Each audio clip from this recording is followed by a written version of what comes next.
বাহিলে যদি আপোনাৰ মাটি আলিটো টাইট হ'ল আকৌ হয় নহয় হেৰি ঠাণ্ডা এইটো যদি টেক্টৰ উঠিছে তেতিয়াহ'লে টাইট হ'ল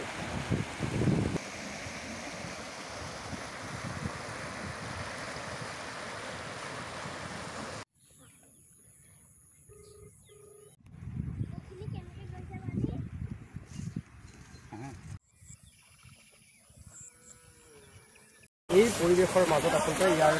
প্ৰতিঘৰ লোকেই হাৰা হৈ পৰিছে এই মুহূৰ্তত আমি পোনপটীয়াকৈ দেখুৱাইছোঁ তাৰ মাজতে কিছু লোকে হয় কৃষিবানটো ৰাতিয়ে ছিঙিলে ৰাতিয়ে ছিগিলে এইটো কোনো গমো নাপালে বা সিমান হেৰি কৰা নাছিলে হয় ছিগি পালে এতিয়া বিস্তৃত আমাৰ পুঠি নামৰ যিটো কৃষিৰ হয় বিস্তৃত অঞ্চল এতিয়া জলমগ্ন হ'ল কোনো উপায় নাইকিয়া হ'ল খেতিয়কৰ কঠীয়াবোৰ ডুবিলে তুলি থোৱা কঠীয়াও কিছুমান নষ্ট হ'ব এতিয়া গতিকে আমাৰ ইয়াত কেম্প পাতিবলৈ কোনো কেম্পৰ ব্যৱস্থা নাই স্কুল যিখন আছে সেইখনো ডুবিছে ইতিমধ্যে গতিকে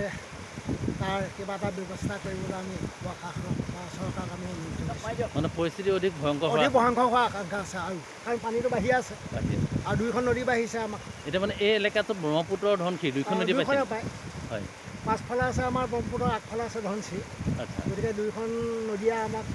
বিপদজনক অৱস্থাৰ সৃষ্টি কৰিব এতিয়া কাৰণ দুইখন নদীয়ে বাঢ়ি আছে বৰ্তমান ক্ৰমান্বয়ে আৰু বেছি হৈ যাবগৈ